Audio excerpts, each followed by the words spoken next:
Hey, thanks, Ed, and hello, IndyCast listeners. Well, if you've heard recent episodes of our Further Adventure segment, you might have noticed a little addition that we have for our introduction from Stan the Man Lee.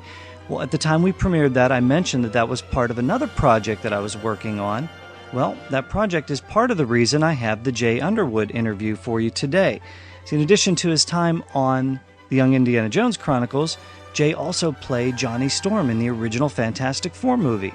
So I got a chance to interview him for a brand new podcast I'm hosting and producing. It's launching November 8th, and it's called Comic Book Central. Now, the mission of Comic Book Central is to showcase and celebrate how our favorite four-color adventures are represented in the media.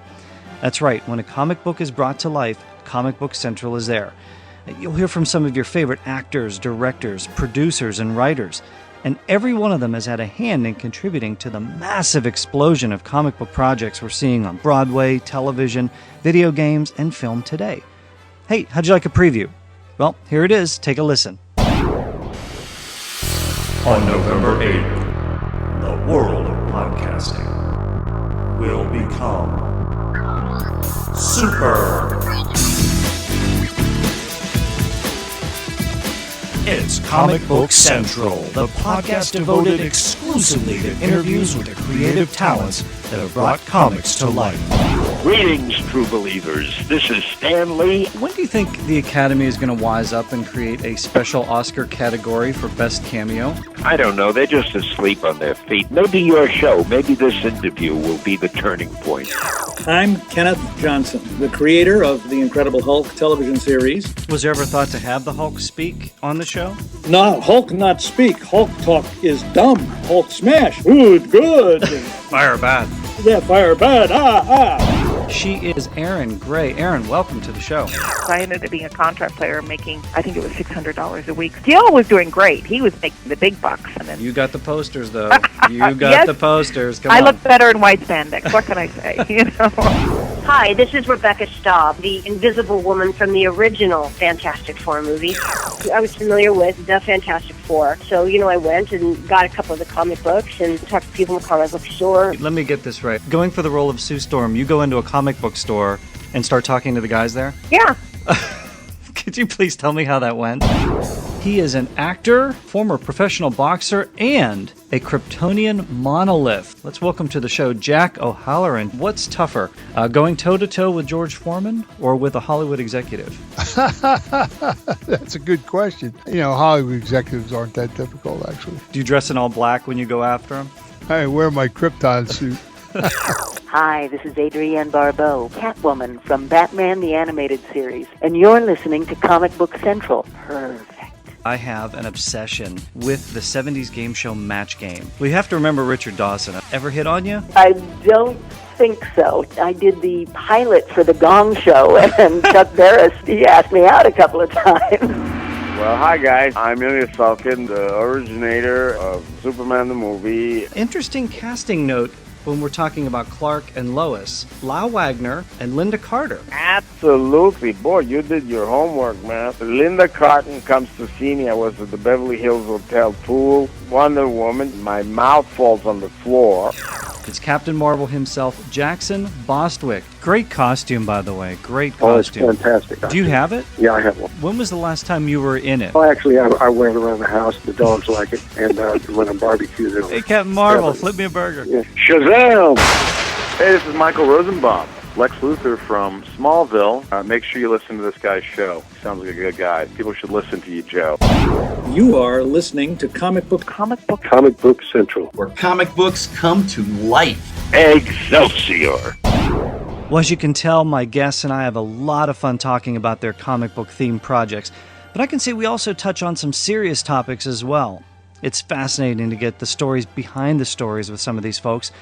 These interviews are pretty revealing, to say the least. So I'd appreciate it if everyone would be able to check out Comic Book Central. We're going to get the episodes up starting November 8th. That's November 8th at comicbookcentral.net. You can check us out on Facebook at Comic Book Central Network, Twitter at Comic Book CTRL, and make sure you subscribe to it on iTunes. Again, that's November 8th. It's Comic Book Central, where comic books come to life.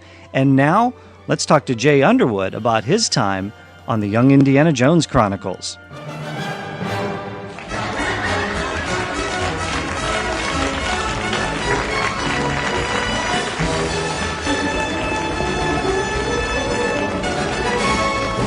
Well, you might remember our guest today from his roles in the films The Boy Who Could Fly, the Not Quite Human trilogy, Uncle Buck, and as Sonny Bono in the Sonny and Cher story. That's right. He also appeared in a number of television shows, including 21 Jump Street, Star Trek Voyager, The X-Files, and The Adventures of Superboy.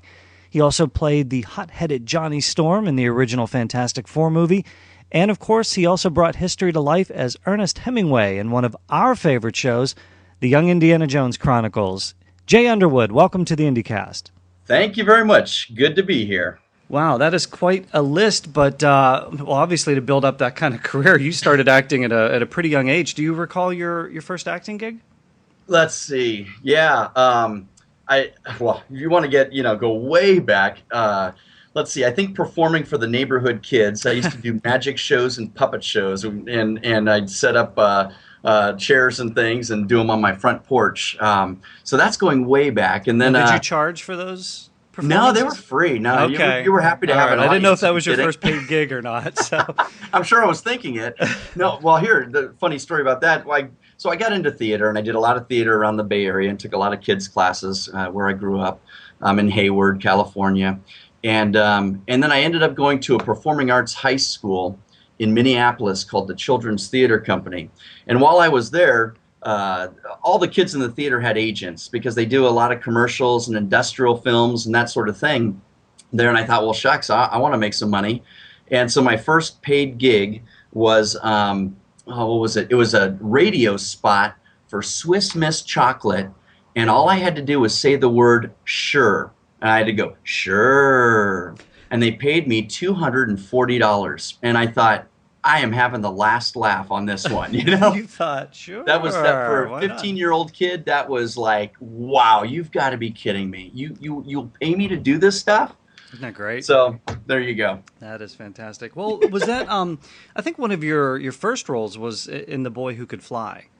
Right. And that got a lot of attention. I think that was actually even your character in the film was autistic. Right. And I think that was actually 2 years before Rain Man as well. So, it was before Rain Man, What was that like to play a character like that? What research did you do? How were you able to work that out? Sure. Well, so when I read the original script, they had written him as autistic, and so I started just gathering information about autism. I virtually knew nothing about it. This was 1986. This is 85 when you were 85 when we made research. It. Came out in 86. I think in the final product, they took out that he was definitively autistic. I think the Millie character says like they think he may be autistic or something like that. They didn't want to come up with some, I guess, crazy stereotype or something like that. But in any case, when I got to Vancouver, British Columbia, where we were filming the movie, the director had about a week of rehearsal for both Lucy Deakins, who played the other main character, Millie, and myself. And so we went to a couple of like schools that had classes of autistic kids. And there was one kid I remember in particular who was, in my mind at the time, the most like Eric. And he basically was sitting there and he's playing on the computer and he's just going to town on the computer. And we sat down next to him and kind of tried to engage in conversation. And it was just like we were not there. He was just focused on the computer. He wasn't going to talk to us, acknowledge us, look at us, anything. And I thought, oh, wow, that's Eric.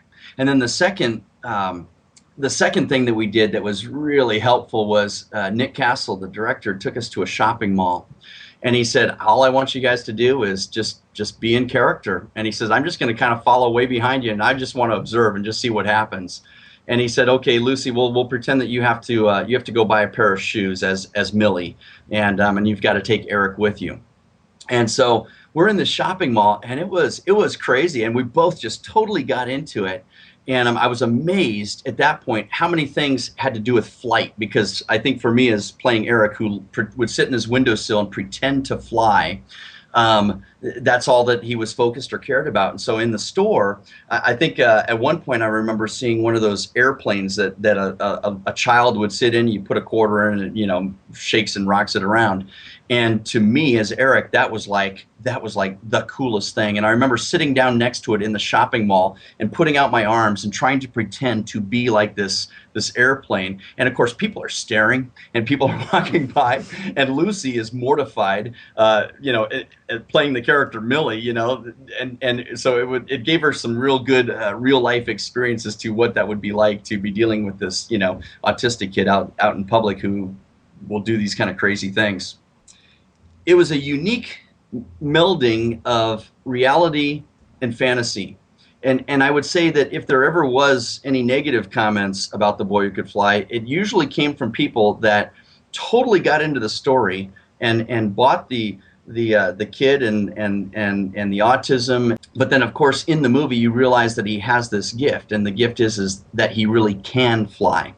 And like I said, if there was ever any negative comments, it was people that got hooked into the story, but then said, "Oh man!" And then he flew, and I just kind of like got pulled out of it, and and they didn't kind of go for the fantasy side as much as the reality side. Personally, I liked it that way. I when I read the script, I just thought, "Oh man, this is great!" Right. You think you're going one direction, and then it kind of goes in another. And then direction. It just totally takes a twist, yeah. And on that movie too, one of the cool things was we had such a stellar supporting cast. We had Fred Gwynn, who played, Herman Munster on the Munsters, and Bonnie Bedelia. We had Louise Fletcher, who, Nurse Ratched from Cuckoo's Nest, and she played a psychiatrist, but a really kind, nice, lovely lady psychiatrist kind of character, which right. Totally was, intentional. We had Colleen Dewhurst, and so you just had this amazing supporting cast. A huge cast. Well, another kind of fantasy genre project that you had, the Not Quite Human trilogy. Right. My wife asked me about this because I knew I was doing the interview with you, so I was preparing some things. And she said, "Wait a minute, that's the guy that's in the Disney film I saw a while back. He played like a robot." I'm like, "Yeah, that's So and you had like 2 sequels to it. Yeah, it was. So that was kind of you played a robot named Chip. Named Chip. Yeah, it was for the Disney Channel. And it was back in the 80s, and we made the first one, and I think at the time it was the highest rated show on the Disney Channel, and so they wanted to either turn it into a series or do sequels, and we ended up doing a couple of sequels, and something like that. It was just a lot of fun. I mean, it was just So I remember when I did the original audition it's like a modern day Pinocchio story. Alan Thicke plays a guy who builds this robot, and he wants to try and see if he could actually learn human emotion and that sort of deal. And so when I was doing the audition, I remember the director said, at the time Jeff Bridges had come out in Starman. And he said, imagine a little bit like Jeff Bridges, where everything you're seeing is brand new. And that was kind of the thing that just kind of clicked for me in terms of just, working with that character. And then doing sequel 2 and sequel 3, then it's like just putting on an old pair of shoes. It just feels good. It's fun. The first one worked, so the pressure's off at that point. Exactly. Yeah, that's it. That's right. And you did a mean Sonny Bono in the Sonny and Cher story. I mean, you had the voice and the mannerisms and everything down. And the interesting thing about that was they had done this huge casting search all over the nation.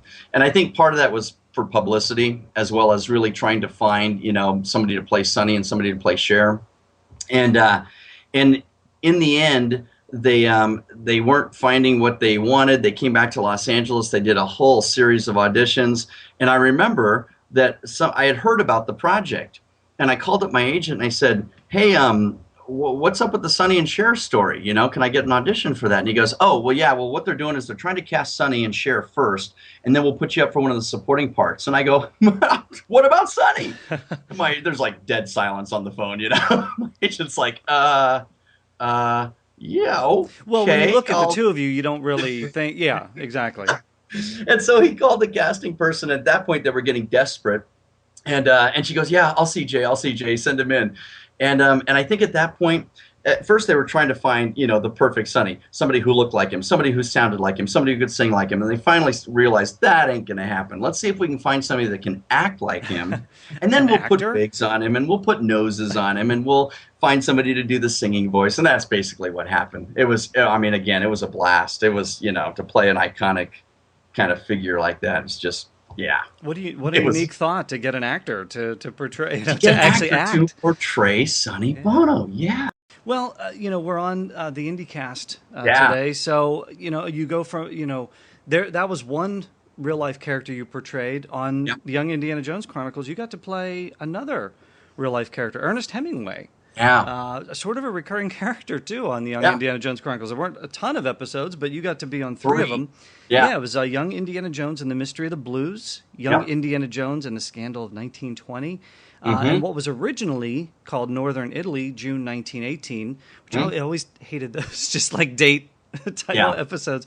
But Right. when it was combined for VHS and DVD release, Tales of Innocence was Right. combined, and they actually changed the date around to make it work. But correct me if I'm wrong, but I think the one from Northern Italy, that was your first appearance. That was chronologically your first appearance as Ernest Hemingway, but it was Correct. the third of the episodes that aired. I think Mystery of the Blues aired March 13th, 93.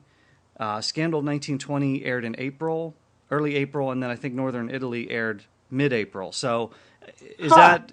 Did you know about that, or was that... No, I did mean you- that's interesting because Okay. you're absolutely right, Joe. The first one would have been when Indy and I meet, which is the Northern Italy Tales of Innocence episode, because then when we see each other the first time in Mystery of the Blues, we realize we know each other, and we Right. know each other because we met in the war. When as Ernest Hemingway was an ambulance driver, and then you're good on the last one. I didn't even know if you knew about that one, because I literally was in, I think, one shot in the whole thing, which was I don't even remember what the episode was about. All I knew is I was in a theater show watching I think a Broadway show. I don't even think I have a copy of that. Well, I have the and other two like on video. I don't even have them on DVD. Well, you're watching this Broadway show, and the whole time Indiana Jones is in the back trying to be floor manager, and all chaos is erupting, and he's like trying to keep the show together. So you don't see any of that, but your character's kind of like watching him pull it off, and everything's working out as he's like swinging from the rafters. Right, exactly. on the Sure. ropes and things. So, but yeah, you had a nice little, more than a cameo, I'd say. I mean, you've got, you're definitely in there. I mean, you're like, oh, there's Ernest Hemingway. You might have to send me a copy because I don't even think I've ever seen it. It is on Netflix. Oh, it It's actually is. on- Huh? Yeah, the coolest thing is, didn't know that. the funny you pull up on Netflix, and at least at the time we're recording this interview, I think most of the episodes are on there, but Mystery of the Blues, however, is not, which is kidding. very odd. But regardless, it's on YouTube. You can catch it that way. But when you look at the Northern Italy episode, what are your memories about shooting that one? Because you got to go on location for that one, correct? Well, okay, so yeah, so let me take you back and say this first off. I have always been a huge Spielberg fan, and George Lucas as well. And so when I got the call, first I got the call to go in an audition for Young Indy. And they were doing the auditions over at Spielberg's production company at Universal Amblin Entertainment, and which is a cool place when you're a young guy and you love movies and Steven Spielberg and stuff like that. To get to go to Amblin, their production facility on the Universal lot, is just like a special thing into itself. And were you an Indiana Jones fan as well? Like, did you love... Oh, sure. Okay, so you were already into the character. Absolutely. Great. Absolutely. No, I knew exactly, what was going on here, and that they were doing this series. And so I go in, and my audition was not just for the casting director. I walked in, and George Lucas is sitting in there.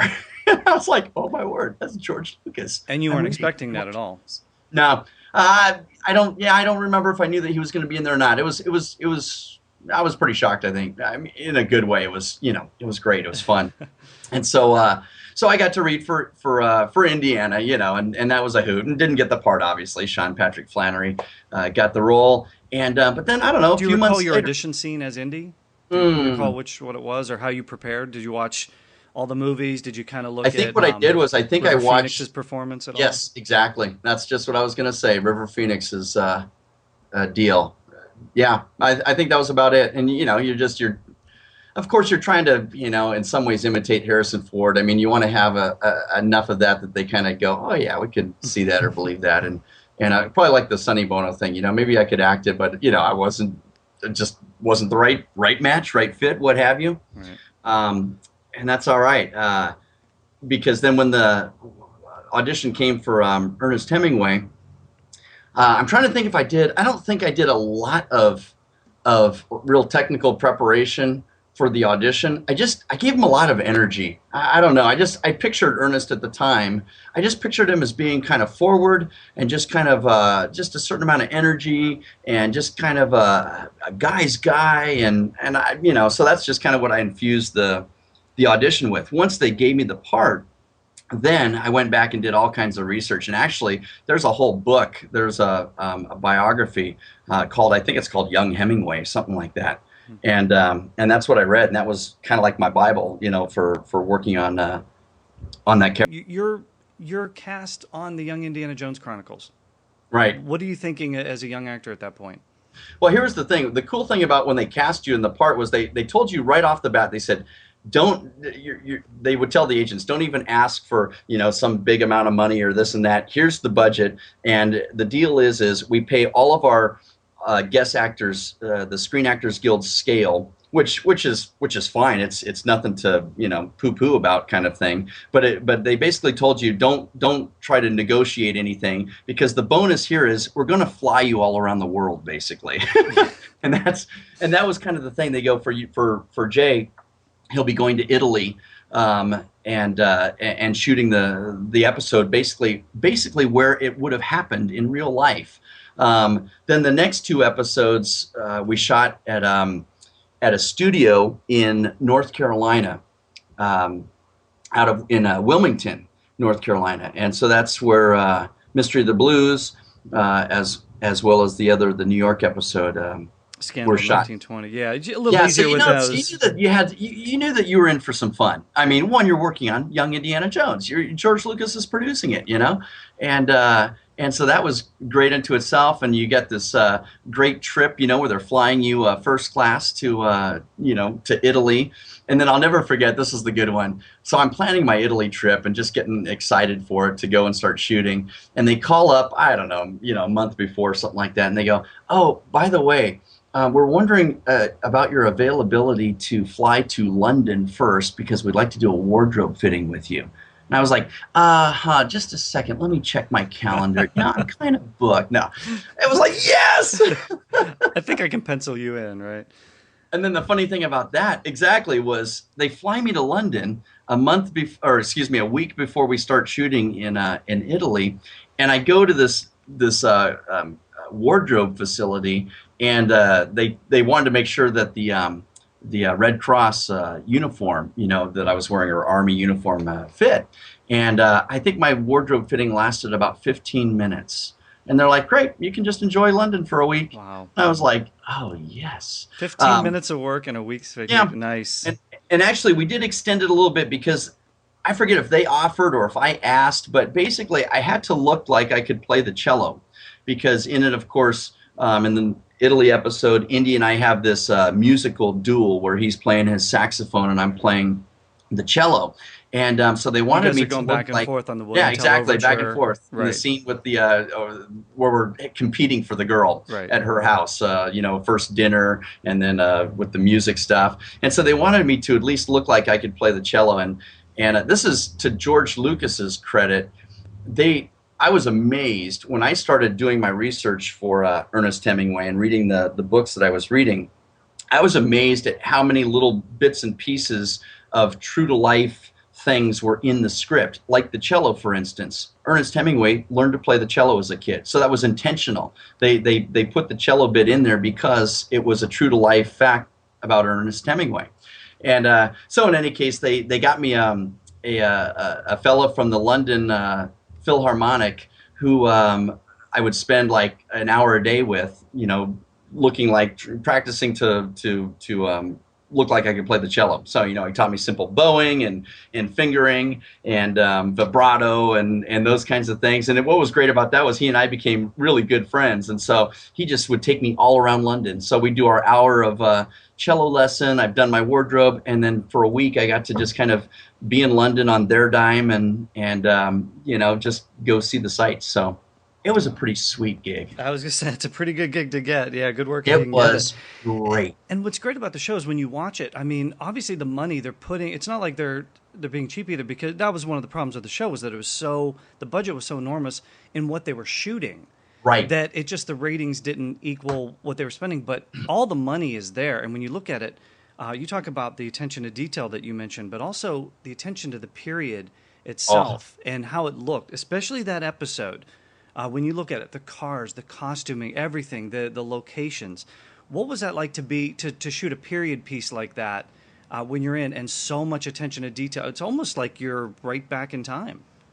It was extraordinary. The Northern Italy episode, especially, was one of those situations where, like I said previously, we literally were filming probably not far from where the action was really happening up in the Dolomite Mountains, right at the border there.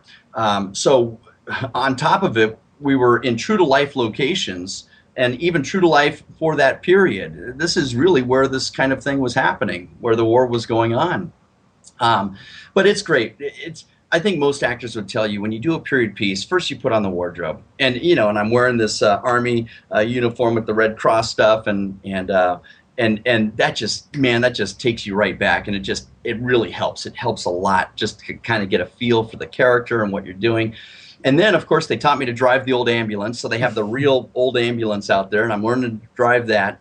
And we're filming in the hillsides and in the mountains of Italy where this actually would have been taking place. And so it does. It's like being transported back in time. And it's kind of one of those situations where the acting side of it just becomes so kind of easy, if you will, because you have all these other great factors going on and surrounding you, that it's hard not to just be able to play it and have fun with it and it to work. I mean, there's such a difference too when you're doing location filming versus being inside a studio.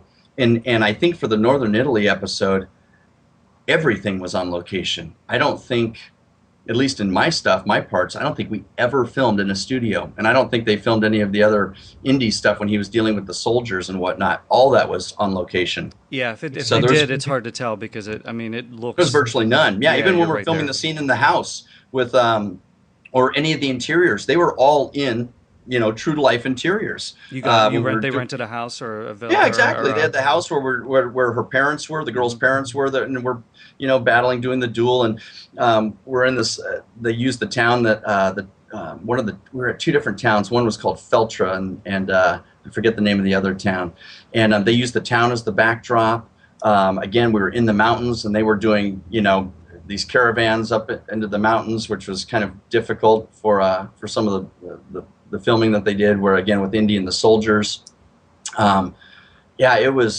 It really was. It was extraordinary. Well, then you have the scene too where you and Indy are walking along and the planes are coming in, and So how much of that was, because it looks like you and Indy are kind of walking along on one side. Were you shooting that green screen at all, or how did they? No, it was not. It was, what it was I remember there was the road and there was a river right there, and so and it was kind of like a little valley kind of deal. And I should have watched the episodes again. I probably watched them. I've been showing my kids some of my older stuff, and I think we probably watched the Indiana Jones stuff maybe about six months ago, something like that.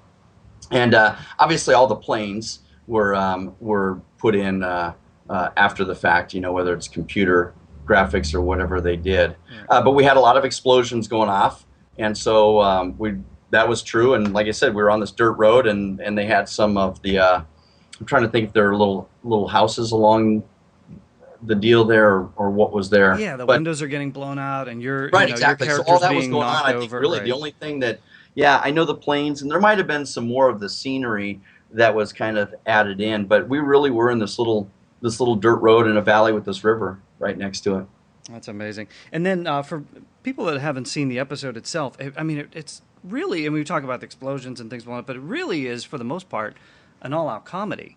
When you're looking at this, and I don't know about you, but it reminded me a lot of the old Looney Tunes cartoon Hair Splitter, where Bugs Bunny and he and his neighbor Casbah are fighting over Daisy, and they keep taking the gifts back and forth, and and then it just becomes a 7-minute kind of free for all.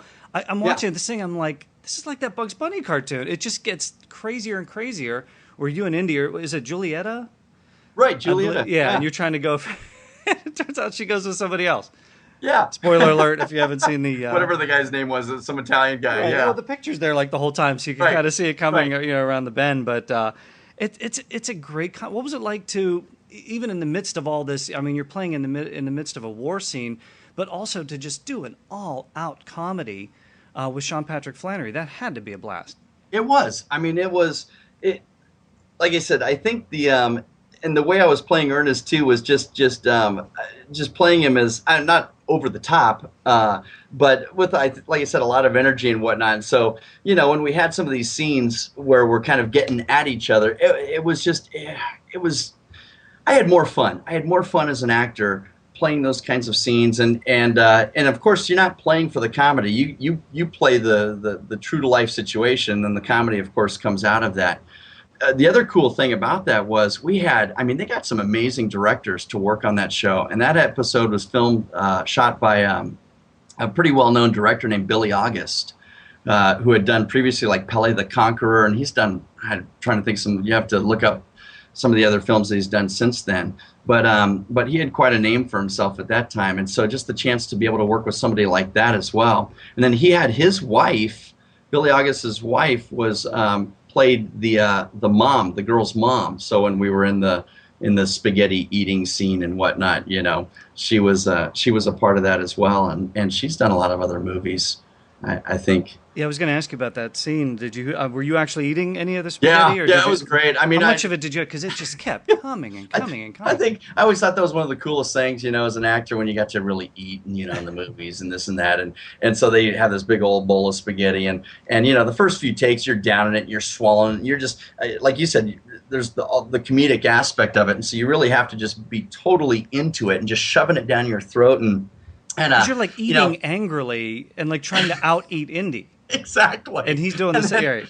I think after probably like take, 3, 4, 5, whatever, then you're like, okay, they say cut, and it's like spit bucket, and that's enough. So you didn't get to enjoy the spaghetti. Yeah, not really, huh? Not really. When you're eating that much. But then we move into the thing because you hear.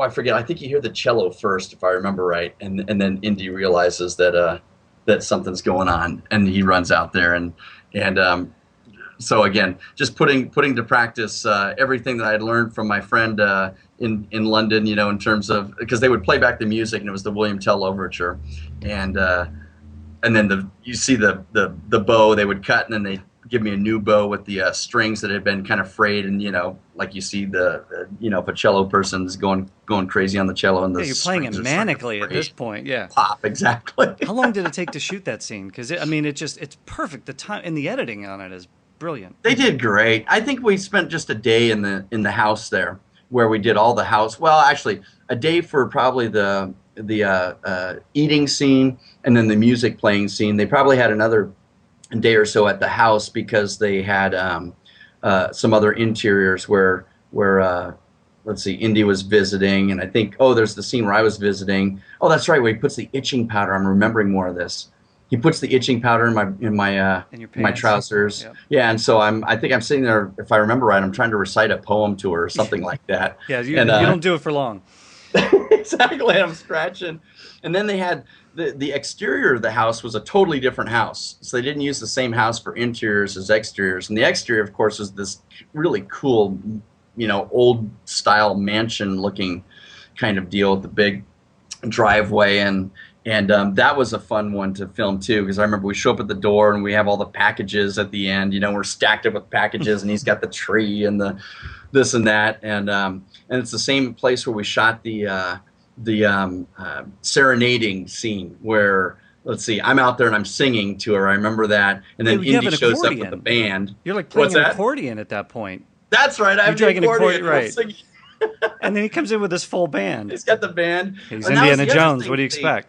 That they had to do. They had to give us the music, because I had to sing, I don't know, at least a couple of different songs from the period. Was it Beautiful Dreamer? Me and My or Gal something? was one. I think I remember when I'm taking a bath at one point. Yes. And that's when he puts the itching powder in. I'm singing some, Me and My Gal, or I forget what it is, and I forget the song that I was singing when. Was it Beautiful Dreamer? Yeah, Beautiful Dreamer. That's it. Yeah, Beautiful Dreamer, wait unto thee. Yeah. Oh, Yeah. it's classic. If you haven't seen the episode, I mean, it's Ernest Hemingway and Indiana Jones meet Looney Tunes. It's fantastic. It was a hoot. I think the other fun scene that stands out for filming too was when we first. Oh, let's see. It's not when we first. I'm trying to remember when we first meet. Oh, I pick him up, huh? I pick him up in the ambulance, and he's and doing the accent of the French. Yeah, that's right. He He's doesn't doing speak English. The accent, and the guy next to me. The actor's name is Martin. I remember that, and he was from England. They brought him in, and so he's doing an American dialect to play an American serviceman, and then Indy comes in speaking doing his French accent. Yeah, and then there was something about being What did he say? Something about being Belgian, or I don't know. Yeah, or that's his uniform was a Belgian uniform or something like that. Some crazy thing. It's like all over the map. Right, yeah, and then we run into each other at the bar, and that's when I help him write the letter. I help him compose the letter, and that was a fun scene to do as well, because that was where it's just us, acting, and we're just the dialogue's just going back and forth. There's not like a lot of other, kind of comedic stuff or funny stuff going on. So that was a fun one to do, and that was where I just remember working with Billy August. It was great. Just he just give you direction and it was one of those kind of moments where you just kind of pinch yourself. And I think that's the first scene that I filmed for the episode, was the scene in the bar.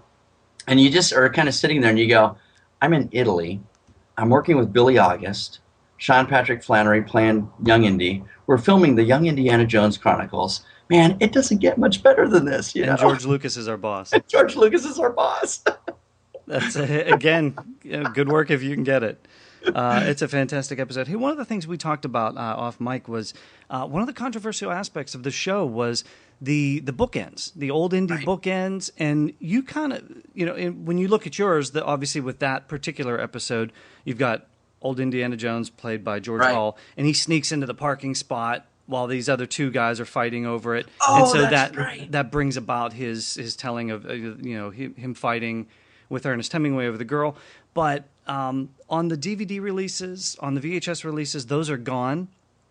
Also, with Young Indiana Jones and the Mystery of the Blues, there actually was an old Indy bookend on that one with his grandson Spike. Right. When he's trying to get, the neighbors are trying to get Spike and his band to quiet down. And obviously that was shown outside the U.S. In the U.S., we had Harrison Ford. Right. With the bookend playing Indiana Jones in 1950. So that's the only one that survived the cut, obviously because it was Harrison Ford. What do you think about those bookends kind of being done away with the exception of your episode with Harrison Ford? Yeah, so here's the thing. I don't even remember. I'm trying to remember back because they gave me a copy of this is back at VHS. DVDs weren't all the rage, and I think the production had given me a copy on VHS that did not have any of the bookend stuff, if I remember correctly. And I didn't even know. I'm trying to remember back when I read the script if the bookends were even in the script, and I don't think they were. I think it was an afterthought. In any case, when it came out and it first aired, the Mystery of the Blues, and saw Harrison Ford, I thought, hey, this is pretty cool because now I can say I was in a TV show with Harrison Ford. Isn't that great? I never got to meet the guy or anything, but your episode now you're in an episode with Harrison Ford. I'm in a Harrison Ford TV show. What did you think about his little bookend then with the? I thought it was great. The personally, saxophone. I liked it. I thought it was great. I mean, you gotta. I think one of the cool things about Harrison Ford, the actor, too, is that he could play a character like Indiana Jones, where so much of what's really truly happening is over the top. I mean, really, what Indiana Jones is what the character does throughout the movies is just, over the top, crazy kind of stuff that you go, oh, that could never really happen kind of thing. And so I thought it fit right in, even with the horn blast at the end and the snow falling on the guys and whatnot. I think I had read a couple of comments about the bookends where, I don't know, maybe somebody thought it was kind of cheesy or this or that. And I thought, no. Harrison Ford is the type of guy, too, that can pull that stuff off, and you believe it because it's Harrison Ford and he takes it so seriously. And he's playing it for real. He's playing the truth of it. And so personally, I thought they worked. I thought it was very cool that they got Harrison Ford to do it, that he was willing to do it, and I'm sure it was a matter of, George calling him up and saying, hey, would you do this? And when it's George Lucas calling you up, who basically gave you, your first gigs, you go, yeah, absolutely. And it certainly didn't hurt that it boosted the ratings for your episode too. No kidding, huh? No kidding. Then they could use that to kind of, like you said, just boost the ratings and get people to even tune in then. And so I liked it. And even the ones that you had sent me, Joe, that I was able to look at. I mean, it was interesting that they filmed the other ones with the old man Indy as well, and just that they had a couple of different options and what to what to use there, kind of thing. Well, we know he has a grandson, Spike. Yeah, exactly. Plays in a band. I mean, I would imagine, this is just my own speculation, that maybe they shot those even prior to, well, of course they shot them prior to Harrison Ford shooting the deal, and because maybe they thought, well, if this doesn't work with Harrison and we can't get him to do this, or schedules conflict or whatever, then we've got to have something else. Right, we got the George Hall.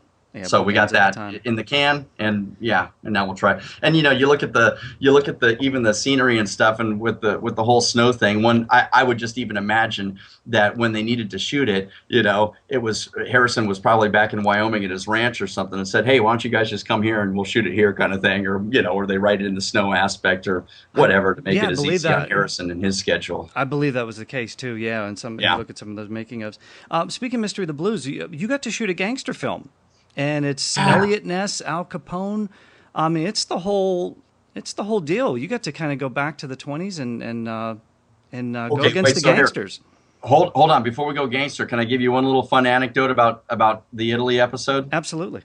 Okay, so one of the fun things was when we were in oh goodness, I'm trying to remember. I think it was this town called Feltre, Italy. It was a few hours by train from Venice, and so Venice, of course, is one of Ernest Hemingway's hangouts when he was alive, and I don't know if you know, but one of the place that he was most known for hanging out at was Harry's American Bar in Venice, and it was a restaurant bar. And so one day we didn't have much time off. It was a pretty slammed shooting schedule, but I did have one day.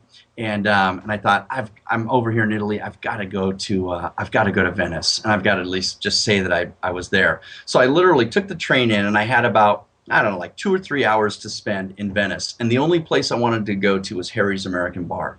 So I'm asking around, and I find out where it is, and I'm kind of running through the streets because I don't have a lot of time, and I finally get to Harry's American Bar, and it's probably like, I don't know, maybe 2 or 3 in the afternoon. So it wasn't like a prime dinner time or anything like that. And I burst in the door, and I got my ball cap on, and I got my video camera slung over my shoulder, and my camera, and and I'm just this obvious American, and the place is empty, and like a waiter guy comes up to me, and he's in his, I don't know if he spoke Italian to me or if he spoke English or what, but basically asked, "Can I help you? Are you sure you're in the right place, pal?" And I go, "Hi, my name's Jay, and I'm in town. I'm from Los Angeles, and I'm filming a series called the Young Indiana Jones Chronicles, and I'm playing young Ernest Hemingway. And I understand that Ernest Hemingway, used to hang out here, and so I just wanted to be able to come here and check it out and see it." And he goes. And he kind of looks at me funny, like, is this guy telling the truth? What's going on? And so I had a picture, I think, with me from the filming. And so I show him the picture, and he goes, well, come over here. And he takes me to this cabinet. And in the cabinet is a picture of Ernest Hemingway. And he's there at Harry's bar, drinking, eating, whatever he's doing. And so the guy opens up the cabinet and pulls the picture out for me to see. And I go, would you take a picture of me holding the picture in Harry's bar? And he goes, oh, that's fantastic. Sure. And so I'm holding the picture, and I got this picture holding me and Ernest Hemingway in Harry's bar. And the guy's taking the picture. And at this point, he's kind of warming up. And I think he believed me at that point, and it's just kind of being real nice. And I said, and somebody else told me that I should order a Bellini, which is, I think, like peach schnapps and gosh, what is it? I don't know. Some liqueur drink, whatever. Is that the champagne. Hemingway drink? Yeah, I think that's what he used to drink or something like that. Actually, he probably drank harder things than that. But so the guy goes and gets me one, and he said, "Oh, a Bellini," and I said, "Yeah, a Bellini." And he shows me on the menu the Bellini where I could see the price, because the price was like, I was going to pay like, I don't know, $20 American or something for this drink, some crazy thing, and I go, "Oh yeah, I'll take it." He goes, "You know what? For you, on the house." Oh, nice. And he took my picture, and I told him thank you very much, and left there. And I was just like on cloud nine. I thought that was cool. He gets to put your picture next to Hemingway's. What? You got my picture next to Hemingway? Sweet.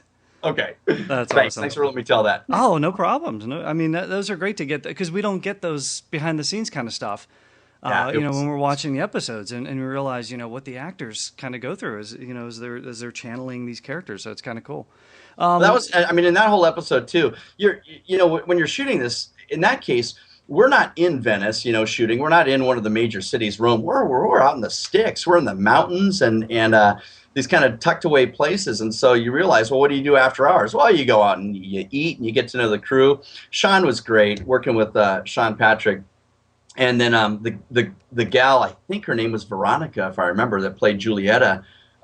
We all became friends, and it was great. And we'd go and hang out, and go to this, that, and the other, and it was just kind of a nice thing, because again, everybody's there, and you're away from home, and you're just kind of out there on your own. So it was nice that the rest of the cast was just kind of cool folks, and fun to be around. Well, what was it like to shoot the gangster film, then Mystery of the Blues with Sean Patrick? After Italy, I came back to Los Angeles, and I think I had, I don't know, a few months until I knew that I'd be going to North Carolina.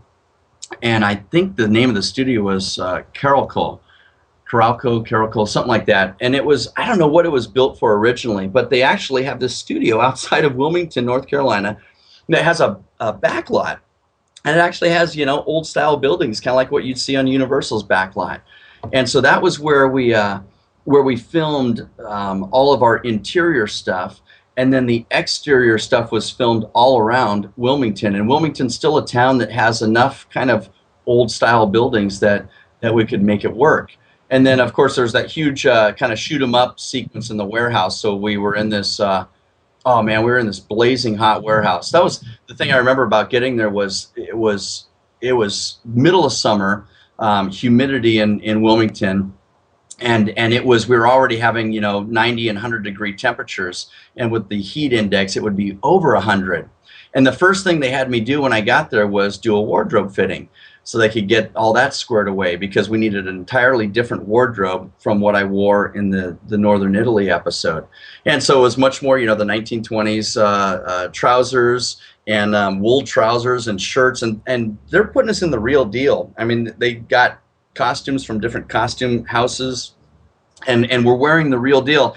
And one of the things I said to the wardrobe lady, I go, you know what Ernest Hemingway always wore, because it came up over and over again in the book that I read about his young life, was he had a Mackinac jacket that he wore. And frankly, I didn't even know what a Mackinac jacket was. And so I said this to the wardrobe gal, and she goes, I have a Mackinac. You really want a Mackinac? I said, well, that would be cool, because that's what Ernest wore. She goes, let me go get the Mackinac for you. And she goes and gets it. She comes back, and it's kind of that classic, it looks like a hunting style coat. It's kind of like red plaid, and it's a coat. But man, this thing is wool, thick wool. And I'm in an air-conditioned, wardrobe facility trying this on. And I said, oh man, that's great. It just had great character to it, and I put it on, and it fit like a glove. And I said, oh, we've got to use this. She goes, now just remember, if you use this, once we start filming with it, then you will continue to film with it. And it's over 100 not losing plus. It. Man, no kidding. And she said, you are going to be so hot in this. You're just going to be dying. I go, oh, but it's so cool. It's so cool. I should have taken her advice. Yeah. There's probably a reason they didn't put you in it in the first place. Yeah, that's probably why, but it added some great character, and we just found times where we could get rid of it. And you got to shoot a warehouse scene an Indiana Jones warehouse scene years before Kingdom of the Crystal Skull. Yeah, there you go. That's right, huh? It was a huge battle that was going on there. What was it like to film that? It was a blast outside of the heat because we're in this giant warehouse. I think it was like, if I remember right too, they do sweet potatoes there or something to that effect. And it was a sweet potato warehouse, so it had kind of this funky smell to it, and it was just dusty, dirty, and you're just kind of breathing it all in, and that's what it is. But they had it all decked out with with the crates and this, that, and the other, and at times we even had the vehicles in there, if I remember right. And I mean, it was a blast because you're getting to do this action sequence, but it's not a modern day action sequence with modern day cars and whatnot. It's just all the fun gags and things that we got to do that you see in the warehouse. And so, again, it was great fun, but it was blazing hot. I mean, they were constantly, because I would just sweat, and then you get the big sweat stains all over the shirt. And so after every take or cut, then you just go and find the big giant air hose that they had blowing in, cool air, and you would just stand by it. And the wardrobe ladies had the blow dryers out trying to dry me off because you're just pouring sweat.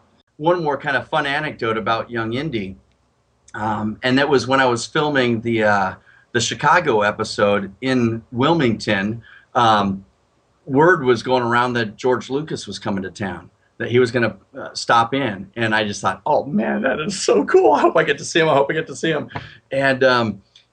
And so he showed up, and he was down on the set, and I think they had picked me up, and I was going down on the set. And they would sometimes they would film a couple of these episodes simultaneously. So while I was doing the Young Indy Chicago, they were already starting, if I remember right, like the New York one, and some of them overlapped. And so George had popped in on one of these times, and they were filming. I don't think they were filming anything from our episode. I think it was one of the other episodes.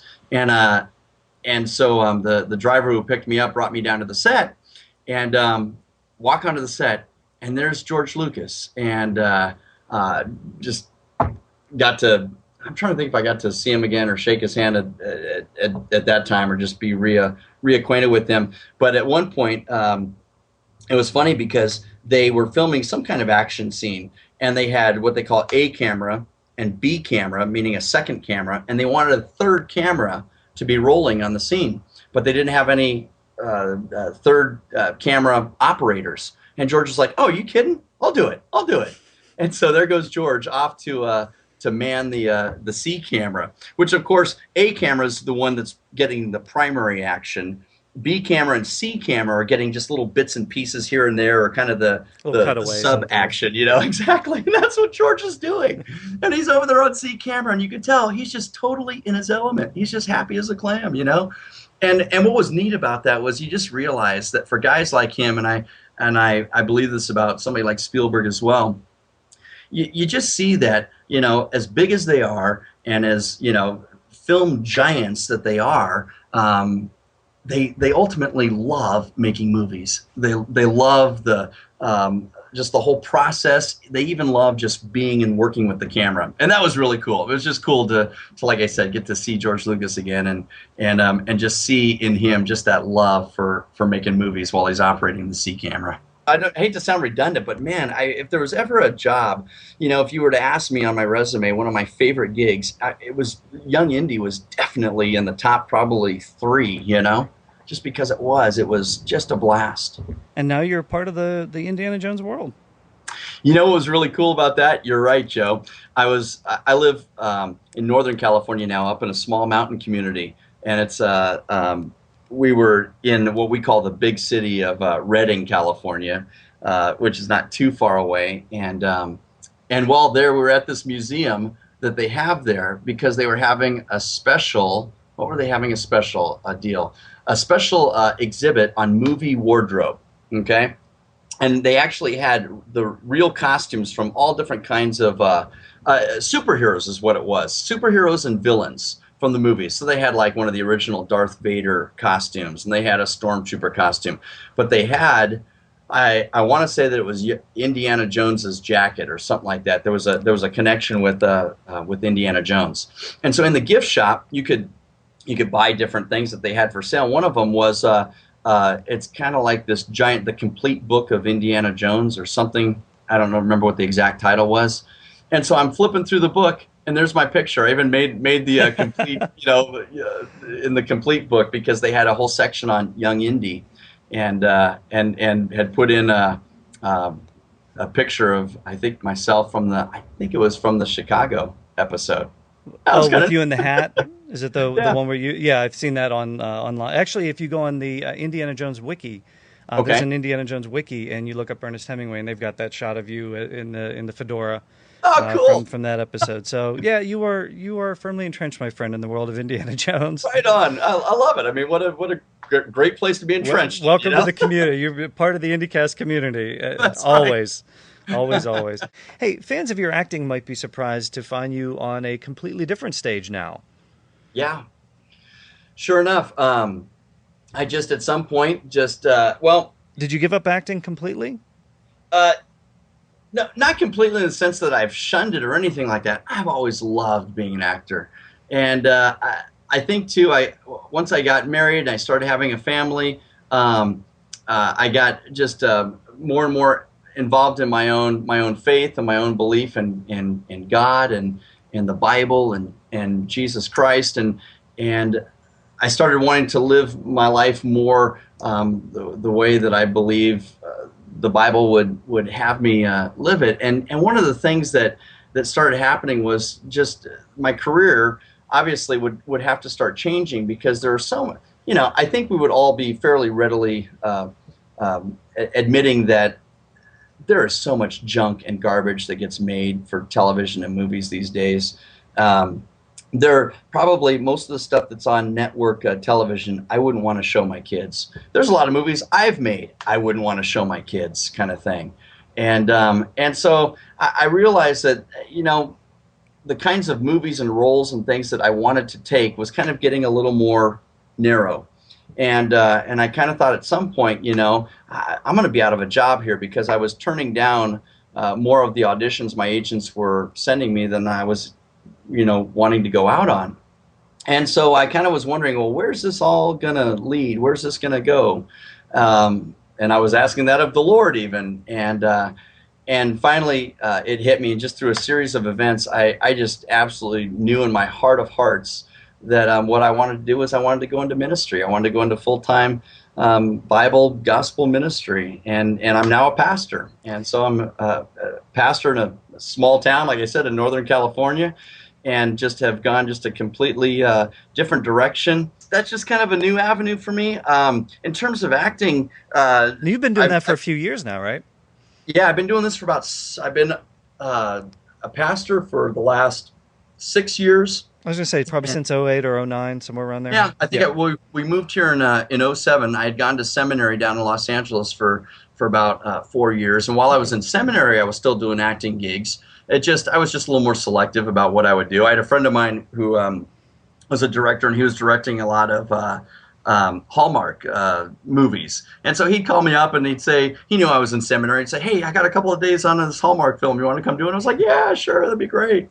And I was doing a lot of commercial work, and God was good to allow me to pay the bills with all that. So I was able to put myself through seminary. And then once I got up to here at the church I'm at, I've had at least one opportunity where friends of a friend called me up about a Christian movie, a faith-based movie that they were making. So I went and did that for a few weeks. It wasn't a big budget one or anything. And now my fun thing that in terms of kind of thinking, well, okay, so Lord, what about all this acting stuff that I did, and where does that kind of fit in, or does it anymore? And I've already been able to see how even being an actor and the kinds of things that I did, how I've been able to translate that even to pastoring, and that actors are all about people. You want to know what makes people tick, and you want to get into the heart and minds of people when you play characters. And so there's a part of that where, same thing as a pastor, you're dealing with people, and you're wanting to help people and give people guidance and direction, and you have to kind of know what makes them tick to do that.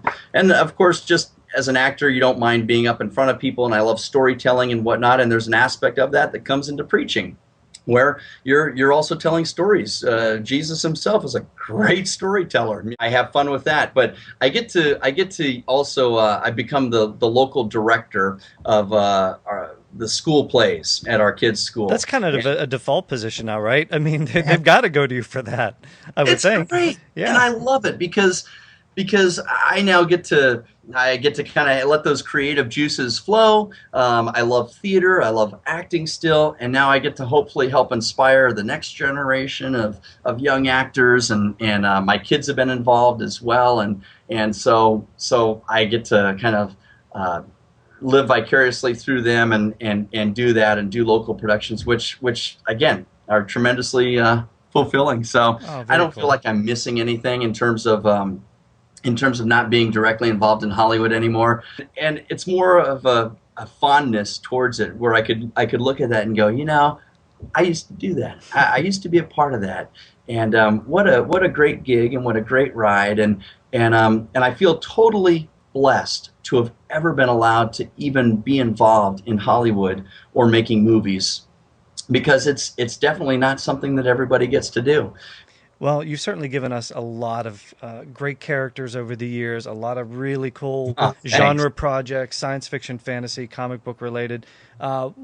We can go back and take a look at those and watch them over and over again and really get the enjoyment out of them. So thank you for putting all those out there. We really appreciate it. My pleasure. It's been fun. It's been a fun ride. And thanks for joining us on the show today. We appreciate you taking the time to join us here today. Love it. I've really appreciated being on IndyCast. Stanley presents, oh, hey, that's me, The Further Adventures of Indiana Jones. Excelsior. Welcome. It's time for the further adventures of Indiana Jones. I could have been your greatest adventure. No, Frankly, no! Pack your bag, grab your passport, and prepare to go globetrotting with Marvel Comics' classic 4-color adventures of Indiana Jones. Indiana Jones. So what are you supposed to be, a lion tamer? I'm a tenured professor of archaeology. That's going to be a big help. I'm here now. What do you want to talk about? Hey, IndyCast listeners, welcome once again to the further adventures of Indiana Jones. I'm Joe Stuber, he's Keith Voss, and Keith, we've got a special guest joining us today on the show. Yes, we do. He finally made it to you. He did. Little Indy. I have a traveling companion. Yeah, little mini Indy, Indiana Jones, is joining us on the podcast today. He doesn't talk much, though. No, he's the strong, silent type. Pretty quiet. Yeah, I think he's not like old Indy. Old Indy talks a lot. Old Indy would give you a what for in a who's who and a what's what. That's what he would do. Very cool. Mini Indy kind of keeps himself, but yeah, if you don't know what we're talking about, check it out on the Raven forum. There's a forum there called "Can We Get Indy Around the Globe?" How long has this been going on? About 3 years? Yeah, I think it's been about 3 years now. Yeah. One of the posters on there decided, hey, why don't we send one of the figures, the little mini Indy figures, see how far we can get them around the world. And I'm telling you what a great idea this was. He's been to England, Switzerland, Canada, Malta, Afghanistan, a ton of places in the States. He's finally here in the Buckeye State. I've got him here in Ohio. Cool. So he's going to join us on the IndyCast today. And hopefully he makes our way towards me soon. I think he's headed to Austria at some point. Yep. And I think he's also headed to Australia as well. So well traveled. It's cool. He's got like a little they've got a little diary in there and all the like stamps and a ton of brochures and things from places he's been to. So yeah, I'm going to take him traveling around, see some things here in Ohio. And like I said, he's joining us on the IndyCast today. Very cool. Well, welcome aboard, Mini Indy. And Keith, we've finally made it out of the Temple of Doom, and we are back in good old 1936. Yes, that we are. We survived the Temple of Doom, Joe, with just a couple of bumps and bruises, a little less than what Indy endured. Yeah. But now we're ready to take on Indy's next adventure. Hey, Further Adventures of Indiana Jones, issue 23. Let's get to the creator rundown. Let's do it. Further Adventures of Indiana Jones, issue 23, Secret of the Deep. Cover date, November 1984. We got a great cover by Michael Golden, story and line art by Herb Trimpe, the colors by Robbie Carosella, and letters by Joe Rosen. Yeah, go ahead and check out IndyCast episodes 164 and 165 if you haven't already. That's our two-part interview with Herb Trimpe. He talks about this story and his other issues of Further Adventures. But Herb did not do the cover on this one, as you mentioned. That's right. It was done by Michael Golden, who I got to interview on IndyCast number 135 when I was at Mitch's, I think it was the second Connecticut Comic-Con. So go ahead and listen to that interview. It's a little muffled. I mean, it was a lot going on at the Comic-Con. So once again, R2-D2 joined you on that one, didn't he? R2-D2 joined me during that interview, exactly. But no, Michael Golden, he revealed a lot about the creation of these covers. And I hope you enjoy that interview as well. We got 3 Michael Golden covers in a row here, I believe. They are spectacular. Let's talk about that cover a little bit. You know my favorite part of it. Yes, I do. Indy's socks. Indy's socks. His quitters. It's a quitter. A quitter. Look, know what I mean? They crawl down the back of your heel. Yeah, but you know, I love this. I really love this cover. It is a beautiful, beautiful cover. The only thing is, it's not exactly what happens in the book. I mean, we'll get into that. Indy has the crown in his hand, and you see the villain of the book, Lord Harry, and his men there taking a couple of shots at Indy. Doubles falls. Yeah, none of that really happens in the book. But this cover really makes it jump off the newsstand. Exactly. At the time. It is and there's enough of the elements that happen. So exactly. Indy does go over the falls at one point. Yeah, I really do love this cover.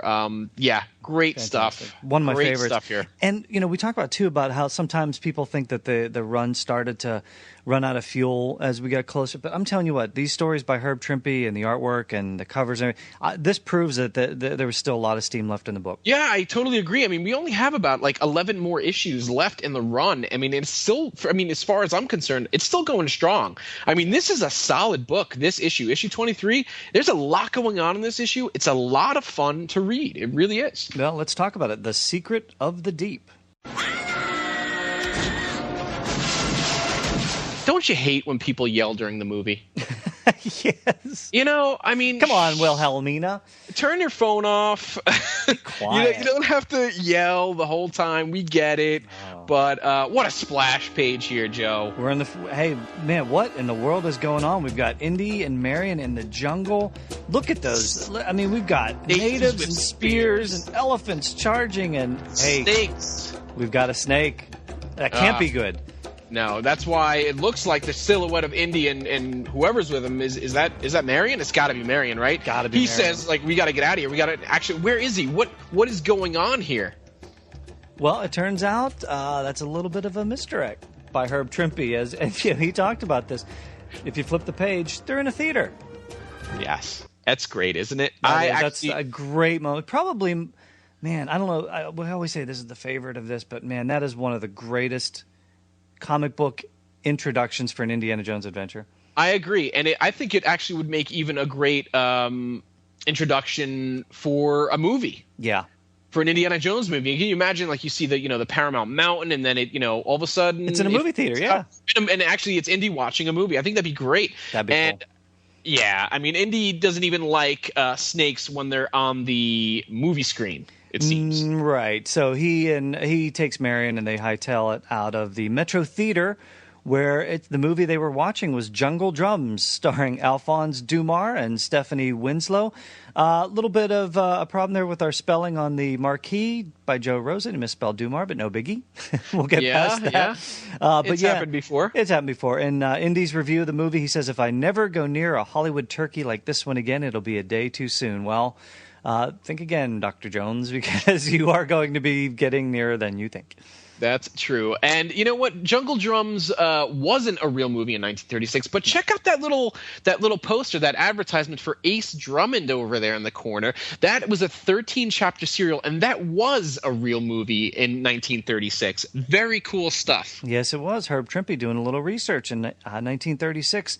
And that serial is on YouTube.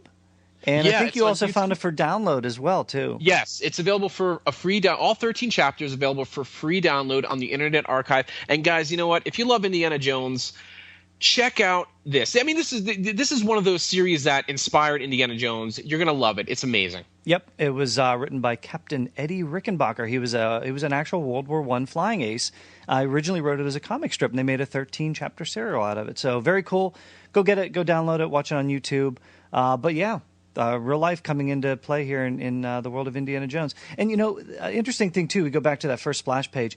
Herb Trimpe, in our interview, he talked about his early interest was in cartooning. He mentioned that he was influenced heavily by the artwork of Jack Davis, who we know from Mad Magazine, and he even thought that initial splash page was a little too cartoony.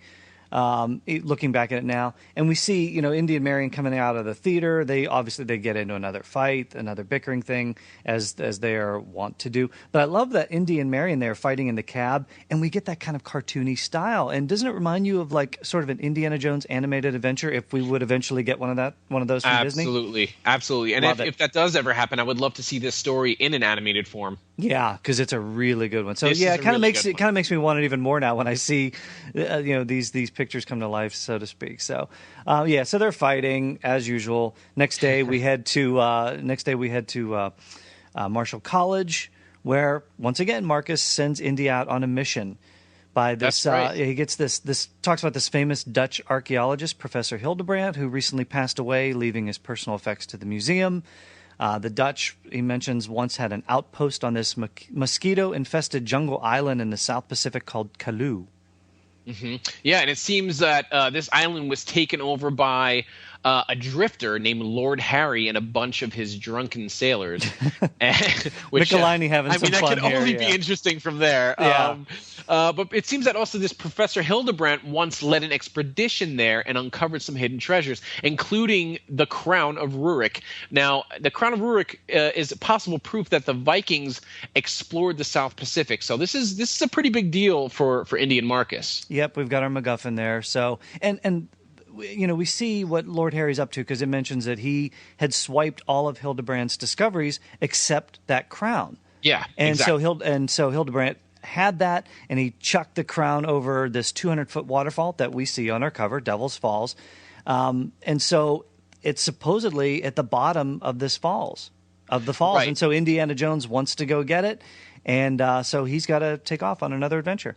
That's right. But the only problem is that since this Lord Harry has got the island locked down pretty tight, Indy has to get kind of creative in order to land there. So he comes up with a pretty unique plan, if you ask me. I mean, he answers an ad to be a stuntman for Gold Star Films, which just so happens to have a movie in production in the South Pacific. Now, Indy's off to Hollywood. It's not his first time.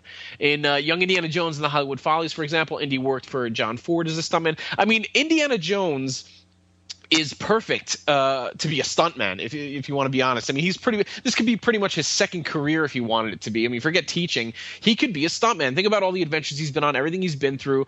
This would be a perfect job for him. So he figures, why not try this out and see if we can get on this island. Yep. Or as Harrison Ford likes to refer to it, as physical acting. Maybe Indy's going to do a little physical acting. So yeah, he's going to head out. He leaves Marion behind. She wants to go, but obviously, as we'll see in a few pages, she can't be on this adventure because we have to have another female interest coming in. But I love the artwork here. I mean, yeah, I was just going to say there's a great Harrison there, isn't it? There's a panel there where he's saying goodbye to Marion, and we talked about this with Herb Trimpe, probably used as reference, probably that deleted scene from Raiders where they're in the Raven and they kiss. That looks exactly like that to me. Yeah, he might have had that picture, that photo as reference for that. And I love the dialogue here. I mean, he kind of throws, Indy throws a classic joke here. You got to clear field at all the rotten movies in town, and I could just hear Karen Allen's voice when she says, "Good luck, Indiana Jones." I could totally hear Karen Allen. At this point, I'm completely in the story. This seems very Raiders-like to me. Yeah. And, I'm loving it so far. Yeah, and just kind of a different hook. We're taking Indiana Jones on a little bit of a different hook. Like you mentioned, we're in Hollywood, La La Land we got there. And, well, we're definitely there because, as Herb mentioned in his interview, we see some actual celebrities coming on there. We talked about, do you remember which ones we got there, Keith? Yes, looks like Indy's crossing paths with Clark Gable, and behind Clark, I think that's Gloria Swanson. Correct. Gloria Swanson. Correct, yeah. Jimmy Stewart, of course. Hey, my favorite, Jimmy Stewart, yeah. And Katharine Hepburn. Katharine Hepburn. Herb had a great time with that, yeah. Yes, he did. And it's classic. Indy and Hollywood. I mean, this is all of these... it's a perfect recipe for an Indiana Jones adventure. Yeah. You know, him going undercover, and he's rubbing elbows with Hollywood stars, and he's going undercover as a stuntman to get on this island. I think it's a really unique idea for an adventure. Yeah, the film's director Samuel Greeley, he meets him. Basically, they're shooting in this location, and Indy says, "Hey, I'll do this high dive. Looking for a stuntman to do a high dive off the falls." Indy knows that that's the location of the crown he's looking for, so he offers to do this high dive for free, providing he can choose the location. So they're in this area. Indy knows right where the crown is, so he says, "Hey, let's go to this area. I'll do it for free." So right. Samuel Greeley being a greedy director and trying to worry about the budget, he's like, free? Yeah, sure. Yeah, exactly. Because no other stuntman wants to do this dive. Right. It's too dangerous, according to the director, Right. and and for a stuntman, that's saying something. Even he says that. So yeah, Indy is willing to do this for free, and then we get introduced to Stephanie Winslow. Yep. Stephanie and Alphonse Dumas. Hey, where'd we see that? They were in Jungle Drums. They were in Jungle Drums. They were in that movie that Indy and Marion walked out of in the very beginning of our story. Right. So yeah, they're going to be the stars of this movie, and here's the red line. We're heading out on the red line. They're allowed to take the Gold Star Films Clipper, a Boeing B-314 to the island. And I'll tell you what, Herb Trimpe, again, we referenced that. He loves to draw planes. We've heard that over and over and over again. And Herb really doing his research here. The Boeing B-314 was an actual plane. It was referred to as a flying boat. Now, a little bit of skewing of the timeline here. The first flight actually wasn't until 1938, and it entered regular service in 1939. But again, we'll throw that's a fine pass on this one. Yeah, because it's a cool plane. I mean, it really is a boat. It's like, what do we got here? Like 18 passenger plane. And you look at this thing, and it says it has a 6 deluxe double cabins, each with its own bathroom, seating for a further 22 passengers, a kitchen, a bar. I mean, this thing. Well, yeah, I was going to say, look at that. You have a bartender mixing a drink. I mean, don't forget, they have to have the whole cast and crew along with them, too. They have to have room for all their equipment and everything that they need for the shoot. And we see why Marion couldn't go along on this adventure, because we have our leading lady, Stephanie. She's hitting on Indy, so there's something going on. By the way, looks a little bit like Clara Bow, according to Herb, right? Didn't Herb Trimpe say that he based Stephanie Winslow on Clara Bow? Yep, he modeled her on Clara Bow, exactly. So, yep, a lot of Hollywood coming in here, a lot of actual Hollywood. So we got basically Clara Bow hitting on Indiana Jones. Yeah. And Alphonse isn't too happy about it. No, he's not. His jealousy is getting a little disturbing, actually. Yeah. He smashes a glass in his... I mean, oh, my goodness. I mean, But you know what? That gives you a little idea of his strength, too. I mean, he takes his glass and just busts it in his hand, and it's like... comes into play later. Yeah, so he's... I don't know if he's, like, really strong or if his anger makes him strong. Hey, look, don't make him angry. You wouldn't like him when he's angry. Well, exactly. I mean, Herb Trimpe drew the Hulk for quite a while, and maybe he... channeling a little bit of his inner Hulk there. Yeah. So we've got 18 hours later, our Boeing B-314 arrives on the island of Cloux. And here's where we get introduced to our, don't know it yet, but our villain of the piece. We saw him on the cover, Lord Harry. Yeah, I have to say, I really like Lord Harry. And he's pretty cool. To Herb, he's a white version of Crackerjack Jackson from The Incredible Hulk. So we have another Hulk reference here. And Harry's interesting. He's got the top hat. He's got a sword. You see his men behind him. They're looking a little raggedy. It's a great look. Yeah, it is a great look. Like I said, I really like this character a lot. And he mentioned, he's like, look, they offered him a part in the movie in order to shoot on this island. And he mentions that he's really looking forward to being in the moving picture, Mr. Greeley. And, we agreed to have you and yours visit our little island in the sun, blah, blah, blah. But he kind of pulls the old bait and switch here. There's no fee to land, but, like, there's a fee to get off the island. Yeah, he's going to charge them something to get off the island, which hasn't been quite decided yet. No, and Indy knew this guy was shady. I mean, he's like, look, I knew this guy was up to something, but what choice do they have now? They gotta film there. So next day they start rehearsals, and the problem is Indy can't get away from the crew to look for the crown, so he might actually have to go ahead and perform this high dive. Yeah, and Alphonse and Stephanie will be in a boat. Then Indy's supposed to take over and actually go over those falls. And take a look at how high those falls are. Yeah. I mean, that's 200 feet. ridiculous. Indy's going to do whatever he can to try to get his hands on this crown. If it means going over the falls, and he's going to have to do it. And you know what? And he gets to be in a movie too, so pretty cool. He does. So they're not his first time. Like no, it's not his first time. Not his first time. While they're prepping for the scene, again, Stephanie just keeps on hitting on Indy, and Alphonse again. Not too happy about it, and this time he decides to do something about it. She's hitting on Indy, and he decides to hit Indy. He's going to hit Indy, exactly. And it looks like he's pretty strong, as we mentioned earlier. I mean, the guy crushed a glass in his hand. Indy says that he packs a wallop like Jack Dempsey, and they go at it. I mean, they go at it, and this guy takes Indy to the ground. Yeah, they have to pull him off Indy. Indy's no pushover, as we know. I mean, Indy can fight. Indy can throw down with the best of them. But this guy really takes him out. Yeah, he does. And it's we've seen Indy get knocked around, and even Herb mentioned, like this is the best thing about Indiana Jones is you've got to throw this character around. You've got to knock him around a little bit. And he does that all through the book. So yeah, Indy does take a few lumps there, but he's focused on the prize. He's focused on the MacGuffin ahead. He's not going to do anything to risk that. And the director Greeley pulls Alphonse aside, and he's like, "This guy's doing this for free. What if he walks off the set? Get your emotions in check here." Exactly. What if you hurt this guy seriously and he can't do the stunt? And you know what? If he can't do the stunt, guess what? You're going to do the stunt then. Right. And I think Alphonse is even like, I don't want to do the stunt. Right. You know what? Fine. All right. I get your point. So he goes off and sulks, and he eventually ends up in this local bar here, the Blue Lagoon bar. Yes. Yeah. And he's getting wasted on screaming Mimis. And he's griping to this guy who's another one of these, shady ne'er-do-wells, and he's griping about the fact, Indiana Jones is no stuntman, or he doesn't know it's Indiana Jones yet, but he's talking about Indy. He's like, that's no stuntman. There's something going on here. Very interesting conversation to this.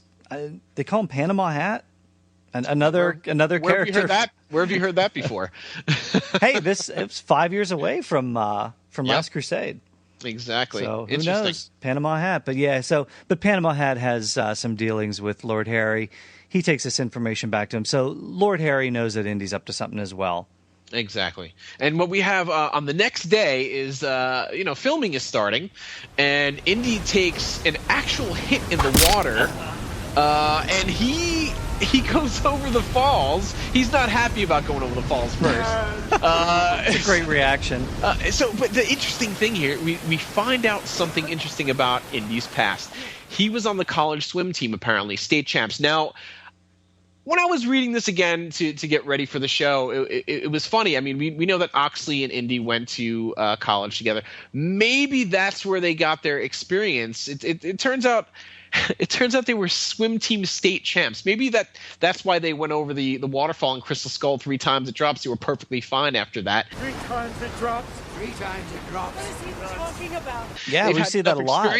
They've been experienced going over waterfalls. I mean, and that's probably the reason right there. Indiana Jones was on the swim team. There you go. Remember issue 4 when he went out of the airplane and he with the blanket and he was trying to use it as a parachute and there was a rip in it and he does that perfect dive. Same form. Yeah, same form. Ron Friends drew that there. Herb Trimpe draws it here. So same form. So yeah, Indiana Jones, pretty good high diver and swimmer. That's right. And look at that fall. Jeez. That is an unbelievable fall. Yeah. Indiana Jones, and to the exact same spot he needs, right to the exact same spot he needs. I mean, how deep? I hope that water was super super deep. I mean, if you fall from that height into such a shallow amount of water, you're going to wind up with the rest of those bones that Indy finds at the bottom of Devil's Falls. And not only does he find those pretty bones, creepy. That is pretty creepy, isn't it? I mean, look at the weeds and stuff. Growing out of the eye sockets. It's kind of gruesome. But Indy's. Not only discovers those bones, but he discovers the crown of Rurik as well, and he's got it's right there. He's right; it's right out in the open. I mean, all those years. I mean, geez, it hasn't been covered by anything. Surprising. Nope. But he grabs that crown, he throws it in his shirt, where I guess he has a bag. Yeah, he's got it kind of sewn in there. He knew what he was doing ahead of time. Yeah, he knew he had to conceal this thing. Exactly. But Greeley doesn't seem to care. Greeley's kind of Greeley, greedy. It's kind of sounds the same, doesn't it? Yeah. Well, Indy's down there for quite a long time, and Stephanie's worried, and Greeley's like, yeah, whatever, I got the shot. Right. Hey, that's what it's all about in Hollywood, right? You get the shot, you move on. But so Indy does surface eventually after he collects the crown, and there's Lord Harry with a gun pointed right at him. So he knows who he is. He did some research. He found out he's Dr. Jones. He knows he's got the crown that he wants. And you see, Lord Harry was smart, man. He knew Indy was coming to the island to get this crown, and why take the risk of jumping off those falls or just going down there and looking for it yourself when he knows Indy can do it, and then just steal it from Indy? Very Belloc. So Lord Harry gets a drop on Indy, takes the crown, puts everybody in a truck, the entire crew. We get another jungle truck convoy, very Crystal Skull like. And Shrimpy's on an essential element in writing Indy. He like you said before, throwing the character around. But that's what it's all about. We want to see Indy, go through a tough experience and make it out, by the skin of his teeth. I mean, that's how we get some great action sequences, and we get another great one here. Very Crystal Skull like too, where Indy's not, he's not going to sit in a truck and be taken to wherever. He's got to be active. Yep, just like in Crystal Skull, he goes, he gets out of the truck and starts taking over. Yeah, he commandeers a tank. Nice. Very cool. Nice. Very cool. Indiana Jones in a tank. Exactly, and we get another Raiders callback where Indy says, "If I can't make this thing go, they'll be digging it up in 1,000 years with me still in it." I wonder what he'd be worth in 1,000 years. Maybe he'd even be worth something. Son of a... So anyway, they disappear into the jungle. Indy takes off. The crew gets left behind. They're all jailed and to be shot at sunrise. So hopefully something's going to happen here, and something does. Indy returns, and he still has the tank. Oh, does he ever? Cracker Runch. It's a classic jailbreak. Yeah, it's a classic jailbreak. Indy crashes through that wall with the tank, and he makes a funny little classic Indy joke here. Anybody here call a cab? I love that. Yeah, he just pops out. He just pops out, and again, the artwork still isn't losing any quality at all here. Everything still remains consistent throughout the entire issue. Yep. Action-packed panels and sequences here. We start to get a little fight. Indy's like, "Where's the crown? That's what I'm here for. I need the crown. I'm glad that you guys are safe. Let's grab that crown." So Indy finds the crown. He wallops Lord Harry, knocks him out there. The only thing I have to say is the coloring on Harry's a little off, so it takes me. Yeah, it's not purple. The jacket's not purple. Exactly. Yeah. The way it's colored isn't the greatest. But Indy grabs the crown. They get back into the tank, and they finally do figure out how to shoot the gun in that tank. Yeah, now he's got somebody. They just flatten that place. Yeah, apparently from all these war movies that Alphonse has been in, he figured out how to shoot a tank, and he just unloads. I mean, Alphonse to the rescue here. Well, what they do is they ride the tank off to the dock, they board the clipper, and they narrowly escape the gunfire from all of Harry's patrol boats. Yep, so we got this great escape that comes out. A happy Hollywood ending. Indiana Jones gets the MacGuffin. Finally, they take off. They narrowly escape, and relaxing on the way back. And boy, Stephanie sees Alphonse in a whole new way now. He came to the rescue, and so they're snuggling up. And Indy just kind of looks out the window, and it's just such a cool reference here because he says he feels like he's getting old. It's like, man, wait till Crystal Skull. Yeah, exactly. If you feel old now. I mean, you still have Last Crusade to go through, and you've still got Crystal Skull, and if we have Indy 5 and World War II, he's got a few things to go through here. Hey, it's not the years; it's the mileage. But it's the mileage. It's the years and the mileage pretty soon. So, but Stephanie wants to give Indy just one last parting gift before they never see each other again. Probably. Nice That's big old kiss. Yeah, nice big old smooch. Unfortunately, Marion is waiting there at the airport for Indy. And she's never quite works out the way he wants it, does it? Nope, it never works out for Indy and Marion until Crystal Skull. But we're quite away from that. So very cool adventure. What'd you think, Keith? Love it. Yeah, one of my favorites. This issue is really a classic out of the entire run. You get everything for me in this issue is a 10. You got the story is perfect, great villain. You got a great idea. The MacGuffin's cool. We have Marcus in it. The cover is absolutely stunning. Amazing. And so, and we get a great ending. We get a cliffhanger ending. We get Marion seeing Indy kissing another woman. What's going to happen next? Oh my God, I can't wait to read the next issue. Yep. Well, hey, that one's going to be coming up next time because Herb Trimpe gets to throw Indy around some more in issue 24, Revenge of the Ancients. Very cool. Looking forward to it. But hey, Joe, what do you say we check out the mailbox? Mister, get your arm out of that mailbox. I mean now. Oh, dear me. I haven't had so much trouble delivering a package since the incident in Vienna. Well, our first email comes in from Josephine Maury via our Facebook page, and she writes, great commentary, as always, on Temple of Doom adaptation. Me? Heart. Also, caught a trailer for Jake Speed on YouTube. Wonderful, cheesy fun. A bit rough and bruised around the edges, true, but then aren't we all? Best regards. Well, thanks a lot for that, Thanks, Josephine. Yeah, I'm totally with you there. Totally. Yeah, we asked on the last segment, because the heart scene was left out of the adaptation. So we asked our listeners, heart scene, no heart scene, what you like? She's pro heart. Heart scene. Definitely, heart scene. And I'm glad you liked the trailer for Jake Speed. Yeah, you're absolutely right. It is wonderful, cheesy fun. Glad you enjoyed the Indiana Clone segment on the last IndyCast. We had a lot of fun watching it and putting it together for you guys. So if you can track the movie down, check it out. It's a lot of fun. Next email comes from Wayne Barnes. He writes, hey guys, love your segment, and I'm a big fan. Thanks for all you do. As I go to shows and have met many of the further artists, the conversation inevitably turns to their appearances on the IndyCast. So far, they've all really enjoyed it. Keep it up. My first question is whether it would be possible for you to post direct download links to the interviews themselves.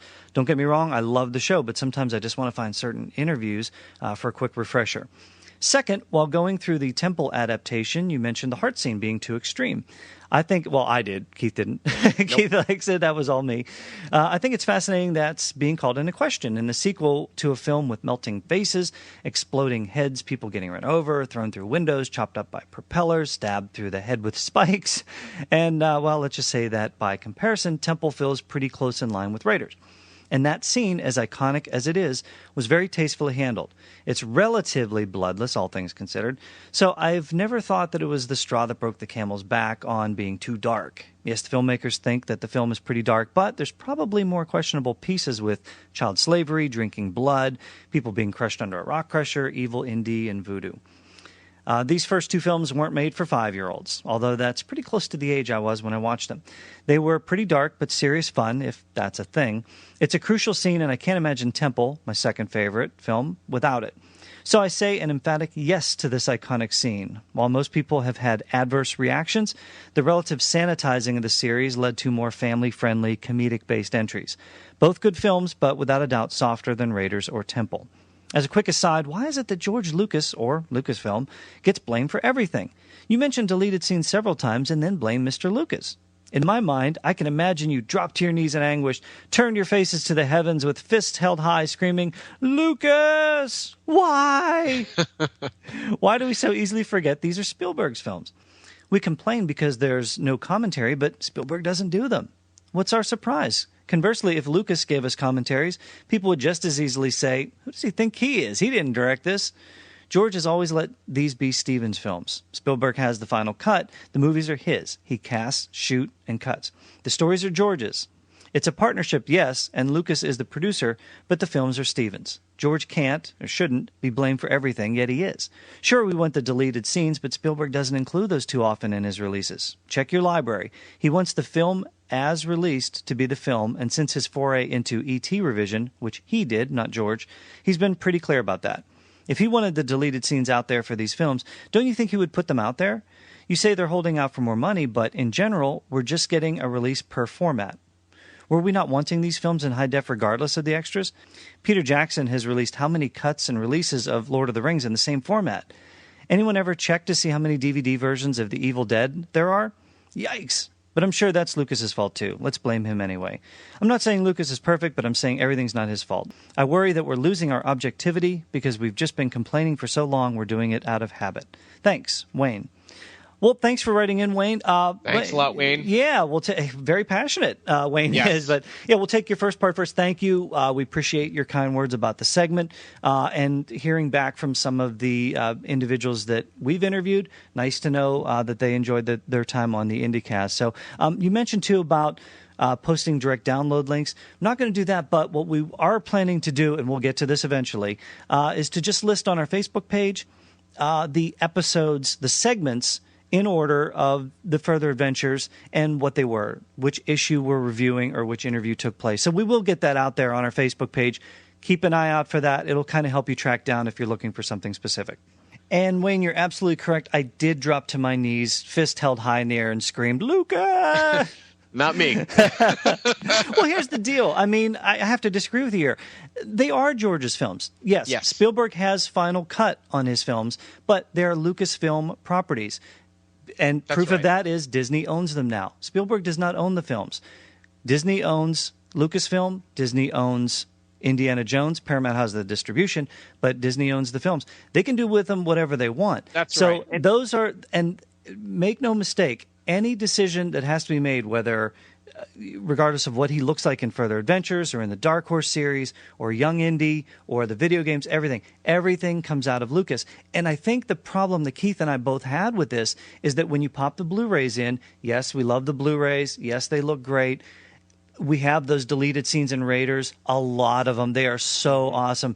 But there's this little teaser where they show Indy in Short Round singing on the elephant. They show the scene with Willie, but they're like frames of scenes. There's no reason those couldn't have been put out there. And the thing is, regardless of whether it was Spielberg or Lucas choosing it, they did choose to put those little teaser, those little flash frames of them on there. All we're saying is, hey, if you're going to tease us with those little flash frames of stuff, either don't do that at all or put the full scene on. Exactly. And then why did Star Wars, the Blu-ray set for Star Wars, get all those deleted scenes for all the films? Stuff that people didn't see for years. Yeah. Why did those full scenes get put on Star Wars, but Indiana Jones didn't get that? And I think it could also be a movie studio decision. Paramount is notorious for not putting extras on their DVDs. There was a huge cry out about Star Trek Into Darkness. Like all of the extras were don't put even get me started on that. I mean, so you have to download the commentary. Yeah, it's ridiculous. So I think it might also have something to do with Paramount. And maybe they did say, you guys can put some deleted scenes on there. And Paramount decided, you know what? Let's just give them a taste. But again, and the thing is too, Spielberg, the final movie is the final movie. I don't necessarily agree with that because watch E.T. You referenced the E.T. revision.